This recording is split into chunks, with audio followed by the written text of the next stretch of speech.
watching Liquid Lunch on Newsmax TV. I'm Frank Moreno here with Rob Taub and Joe Pinion breaking down the news of the day. Well, Tuesday was Election Day, and while it's nothing like the election that you're going to be watching a year from now, it was pretty interesting. Kentucky, which is generally considered a Republican stronghold, elected a Democratic governor, barely, although Governor Bevin has still not conceded. And Virginia, their legislature went blue for the first time, a fact that was touted by their governor, Ralph Northam. Take a look at this.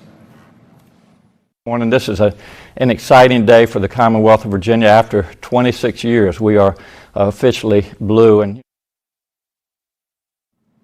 so Virginia, which was a big part of the Confederacy and a big part of the South, is now solidly in the blue camp. Kentucky, well, was thought to be pretty safe for Donald Trump. Now they have a Democratic governor. Joe Pinion, if you're a Trump supporter, is it time to worry yet? Look, I think that you have to separate the two. I think Virginia is more indicative of some of the problems and the challenges that we might face come 2020 when you look at those suburbs. I think in Kentucky, you look at all the other races. You know, Bevin had his own problems. I think he was his own worst enemy in many cases. So I think that Kentucky race is a little separate. But, you know, as I said earlier this week, we shouldn't have to work this hard to win elections in Mississippi and Kentucky if you've got an R next to your name. So I think what we're really looking at in those places is trends towards the future, how the party has not made the adjustments that we know we need to make. Going back to that Growth and Opportunity Project back in 2012 and the postmortem of Romney losing. A lot of those things that were said that we spent a lot of money to discover remain true. We need to address them and deal with them now. But I think as far as 2020 goes, I think a lot of this stuff is really overblown because, again, when President Trump isn't on the ballot, when Obama's not on the ballot, when Clinton's not on the ballot, those coattails have always, in many cases, been pretty short. Rob, what do you think? I'm always frightened being on the air with both of you because you're always armed with facts while I have bombast.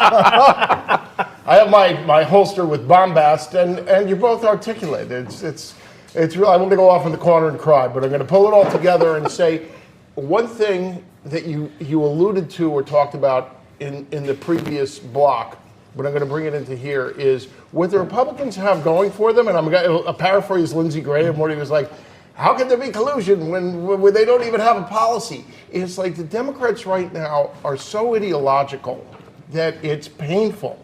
And it shows how the country's rejected that because we have Donald Trump as president who changes his, what if you want to call a policy, the way people change their socks.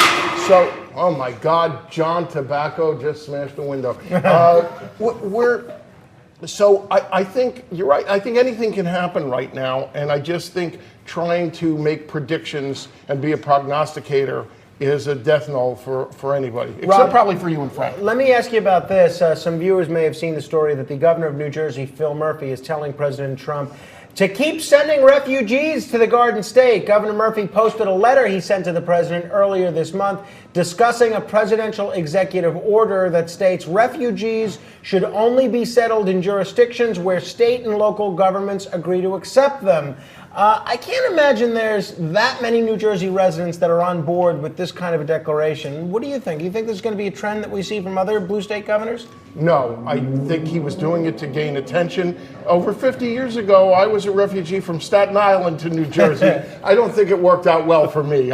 So we got you back. I'm back. We resettled. Joe. No, I think to your earlier point, this really goes back to the type of policies that Democrats are running nationally does not appeal to vast swaths of Americans. The type of Democrat they ran in Kentucky and the type of Democrat they ran in Mississippi is not the type of Democrat that we see nationally trying to make noise. In the case of New Jersey, again, trying to advocate for policies that gets the base fired up, but really puts Democrats in a perilous situation when it comes to 2020 politics and when it really comes to trying to build that type of coalition of civility that they claim that they're all trying to have.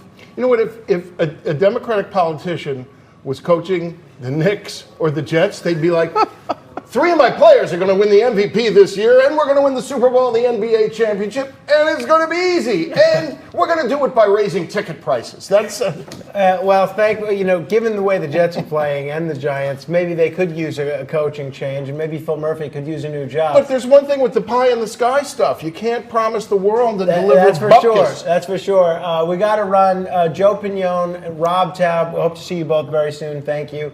I hope you don't go anywhere. John Tobacco will be back back next as the two of us break down the news of the day. You're watching Liquid Lunch on Newsmax TV. No flipping.